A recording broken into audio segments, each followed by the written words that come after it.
দুটো মানুষ যদি আজকে বেঁচে থাকতো তাহলে এদের থেকে খুশি আর কেউ হতো না।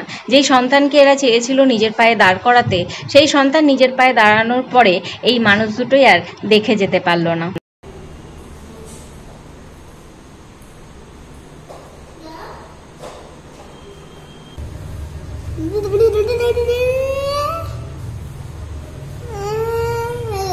গুড মর্নিং বন্ধুরা, এখন বাজে সকাল 8টা। আজকের ব্লগটা এখন থেকেই শুরু করছি। নতুন একটা ব্লগে তোমাদের সবাইকে স্বাগত। তোমরা সবাই কেমন আছো? আশা করছি ভালো আছো, আমরাও ভালো আছি। আজকে ব্লগটা দেখেই বুঝতে পারছো যে কোনো একটা পুজোর অনুষ্ঠান। তো আমার আগের ব্লগে আমি দেখিয়েছিলাম যে আমার বোন ফ্ল্যাট নিচ্ছে। তো ফ্ল্যাটটা নেওয়া কমপ্লিট হয়ে যাওয়ার পরে আজকেই ছিল হচ্ছে এই ফ্ল্যাটের গৃহপ্রবেশের অনুষ্ঠান। তো সকাল সকাল পুজোর ওইদিকে গোছানোর পরে ফল যেগুলো কাটা থাকে সেগুলো কাটার পরে আমি চলে এসেছিলাম এই মালাগুলো মানে ঘটে দেওয়ার জন্য। এই ছোট ছোট কাজগুলো একটু করে নিচ্ছিলাম ব্রাহ্মণ আসার আগে। আর উপরে দরজার উপরেও মালা লাগাতে হতো। তো এই দুটো মালা দেওয়ার পরে আমি ভেবেছি এই দুটো তো এখন হাতে পাবো না, আর এমনি তো হাতে প্রচুর কাজ রয়েছে, তাই তোমাদের দাদাকে বলেছিলাম এই মালা দুটো যেন পরে সময় করে ও লাগিয়ে দেয়। তার জন্য আমি এই মালাগুলো ভিতরে রেখে দিয়েছিলাম। অন্যদিকে বাড়ির থেকে সবাই আসা শুরু করে দিয়েছে। দেখো এই যে দিদির মেয়ে, ব্রাহ্মণ, কাকি, ভাই সবাই কিন্তু চলে এসছে। এখন বাজে প্রায় 9টা, 9:30 মতো বাজে। তো সবাই চলে আসার পরে আমি সবাইকে বললাম যে সকালে টিফিনটা করে নিতে। সবাই বলল যে আগে পুজোর এই দিকটা আরেকটু গুছিয়ে নেওয়া হোক, তারপরে টিফিনগুলো করবে। এই যে ব্রাহ্মণ দাদাও চলে এসছে। আর এই দাদা এসছে আমার বাবার বাড়ির ওখান থেকে। এই দাদার বাবা হচ্ছে আমাদের বাবার বাড়িতে সব পুজো করতো, তো সেখান থেকে এখন কাকু চলে যাওয়ার পরে দাদাই করে। তো এদিকে চিকু জেদ করছিল যে এই রোদ্রের মধ্যে ও উপরে আসবে, খেলা করবে। তাই তোমাদের দাদা ওকে এখন বকা দিল যে এখন আর উপরে যাওয়া চলবে না, এখন সোজা চুপচাপ ঘরে যেতে হবে। আর এই যে এখন রেডি হয়ে গেছে যার ফ্ল্যাট, এই যে দেখিয়ে দিই, এটা হচ্ছে আমার বোন। এই ফ্ল্যাটটা নিয়ে আর খুব অল্প বয়সে অনেক কিছু অ্যাচিভ করেছে। আজকে বাবা মা বেঁচে থাকলে সত্যি খুব খুশি হতো, কারণ মা বাবা সবসময় চেয়েছিল তার সন্তানরা নিজের পায়ে দাঁড়াক। তো আজকে সেই সন্তান নিজের পায়ে দাঁড়ানোর পরে যদি বাবা মা না দেখে যেতে পারে, তাহলে সেই সন্তানের থেকে বেশি কষ্ট আমার মনে হয় এই পৃথিবীতে আর কেউ পায় না। তো এই যে দাদা চলে আসার পরে নিজের মতো গুছিয়ে নিচ্ছে। আর এই দাদার মধ্যে একটা ভালো গুণ দেখেছি, যেখানেই পুজো করতে যাক না কেন নিজের মতো সব কিছু গুছিয়ে নেয়। অন্যদিকে লোকজন সবাই চলে আসার পরে চা বসানো হবে। আর আমরা বাঙালি মানুষ, আমরা যেখানেই যাই না কেন আমাদের সবার আগে একটু কিন্তু চা দরকার হয়। তার জন্য গ্যাস আগুন জ্বালানো হয়নি, ইন্ডাকশানটাই আছে। তোমাদের দাদাকে বললাম জায়গাটা একটু খালি করে দিতে, এখানে এখন চা বসানো হবে। তো জায়গাটা এখন খালি করা হচ্ছে, এই কারণ ইন্ডাকশানে এই কারণেই চা হচ্ছে, কারণ গৃহপ্রবেশের আগে নাকি আগুন জ্বালাতে নেই। তো এক একজনের এক একটা নিয়ম থাকে। তো অন্যদিকে আমার দিদি চা বসিয়ে দিয়েছে। আর আমার দিদি দেখো কি সুন্দর হাতে মেপে চিনিগুলো দিচ্ছে। আমি কিন্তু এটা পারি না। আমি যতবার চা করি, যত কাপ জল দেবো তত চামচ চিনি দেবো, সেই মাপটা আমার আর হয় না। হয় কখনো বেশি হয় চিনি, নাইলে কম হয়। তার জন্য আমি ওইটার রিস্কও নিই না, আমি সবসময় চামচ কেটেই চিনি দিই। তো অন্যদিকে চা হয়ে যাওয়ার পরে এই যে প্লাস্টিকের কাপে সবাইকে চা দেওয়া হবে। সবে গৃহপ্রবেশের অনুষ্ঠান, এখনও সেরকম কোনো জিনিসপত্র বাসন এখানে নিয়ে আসা হয়নি, তার জন্য সবাইকে প্লাস্টিকের কাপেই চা দিচ্ছে। এদিকে পুজো শুরু হয়ে যাবে বলে তোমাদের দাদাকে বলেছি যে আগে মালাটা যেন গেটের সামনে দিয়ে দেয়।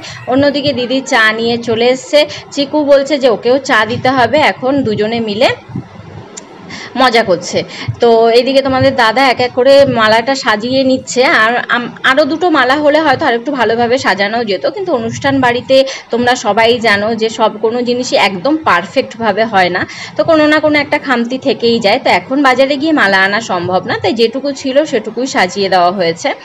আর এই মানুষ দুটোকে আর নতুন করে কি চেনাবো, এই হচ্ছে আমার বাবা আর মা। ছোটোবেলা থেকে তো সবসময় চেয়েছে মেয়েরা, আমরা যেহেতু 3 বোন ভাই নেই, মেয়েরা নিজের পায়ে দাঁড়াক, একটা জায়গায় পৌঁছাক, প্রতিষ্ঠিত হোক। সেই জায়গায় পৌঁছানোর পরে সেই মানুষ দুটোই কিন্তু আর দেখে যেতে পারলো না, যেই মানুষ দুটো ছোটোবেলা থেকে অনেক কষ্ট করেছে আমাদেরকে বড় করার জন্য। তো অন্যদিকে আমার কাকিকে বললাম সকালের খাবার খেয়ে নিতে, তো কাকি বলল লাস্ট এই কুলোটা গোছানো বাকি আছে, তো এই কুলোটা গুছিয়ে নেওয়া হোক, তারপরে কাকি খেয়ে নেবে। তো বাকি যারা ছিল সবাইকেই তো খাবার দেওয়া হয়ে গেছিলো। আর এই যে ব্রাহ্মণ দাদা পুজোর আগে কিছু খাবে না, তাই একটু চা খেয়ে নিচ্ছে। তো অন্যদিকে চিকুর খাওয়া হয়ে গেছিলো, যে দিদির মেয়ে দিদি এদের সবাইকেই সকালে টিফিন দিয়ে দিয়েছি। আর এরপরেই আমিও খেয়ে নেব, কারণ এই সময় আমারও প্রচণ্ড খিদে পেয়ে গেছিলো। আর অন্যদিকে কাকির গোছানো হয়ে যাওয়ার পরে দেখো এখন পুজোতে দাদা বসে যাবে। আর সব কিছুই কিন্তু খুব ভালোভাবে গুছিয়ে নিয়েছে, আর সেরকম কিছু গোছানো ছিল না। আর বাকি যে চেয়ার টেবিল যেগুলো ছিল সেগুলো ভাই এক এক করে ভিতরে নিয়ে আসছিল, কারণ এইদিকে পুজো শেষ হলেই তারপরে আবার দুপুরে সবাইকে খেতে দিতে হবে, তাই চেয়ার টেবিলগুলো ও আস্তে আস্তে গুছিয়ে নিচ্ছিল। অন্যদিকে চিকু আমাকে টেনে নিয়ে যাচ্ছে, যে পুজোর ফল তো কাটা হয়ে গেছে, লিচুও দেখেছে এক্সট্রা রয়ে গেছে, তাই লিচু ওকে দিতে হবে। অন্যদিকে তোমাদের দাদাও বাসনপত্র সব কিছু নিয়ে এসছে, কারণ পুজোটা শেষ হলেই সবাইকে খেতে দিতে হবে। আর এইদিকে এরা নিজেদের মতো ব্রাহ্মণ দাদা সবাই নিজেদের মতো গুছিয়ে নিচ্ছে। আর এই যে তোমাদের দাদা এখন প্লাম্বারের কাজ শুরু করে দিয়েছে।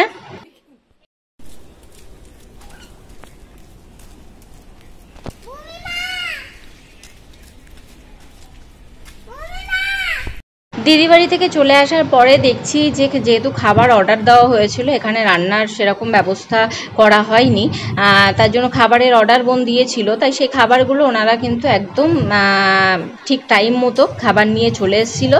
এদিকে যে যারা নিমন্ত্রিত লোক ছিল, বোনের বান্ধবী আরও যারা ছিল সবাই এক এক করে চলে এসেছিলো। তাদেরকে বলেছিলাম খেয়ে নিতে, কিন্তু ওরা বললো যে পুজোটা পুরোটা শেষ হোক তারপরে খাবে। এদিকে পুজো প্রায় শেষ, শুধু যজ্ঞটাই বাকি রয়েছে। তো যজ্ঞ করার জন্য যে জিনিসগুলো জোগাড় করা সেগুলো এখন করা হচ্ছে।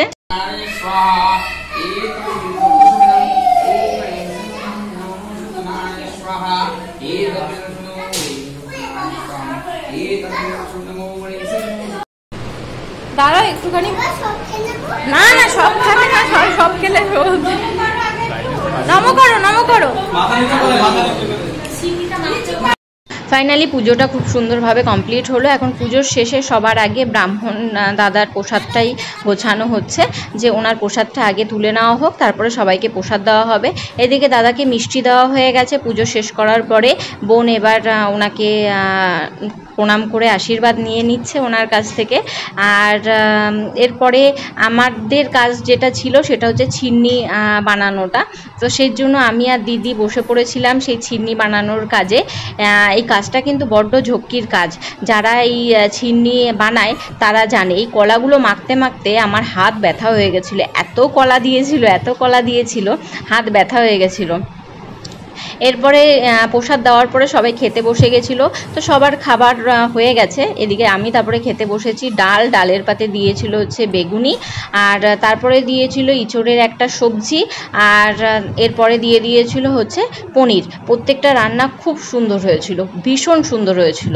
চাটনি পাঁপড়টাও খুব সুন্দর হয়েছিল, আর সবশেষে দিয়েছিল হচ্ছে মিষ্টি। খাওয়া দাওয়া কমপ্লিট হয়ে গেছে, এখন আস্তে আস্তে আমরা সবাই বেরিয়ে যাচ্ছি। বোন এখানে থাকবে রাত্রে, যেহেতু আমরা বাড়ি চলে যাব, তাই আমরা আমাদের মতো গুছিয়ে নিয়েছি। একে একে সবাই রেডি হয়ে গেছে, এবার বেরিয়ে পড়বো। আজকের দিনটা খুব ভালোভাবে কাটলো। তার সাথে সাথে বন্ধুরা আজকের ব্লগটা এখানেই শেষ করছি। যদি তোমাদের ভালো লাগে লাইক করবে, কমেন্ট করবে, আর আমার চ্যানেলটাকে সাবস্ক্রাইব করে আমার পাশে থাকবে।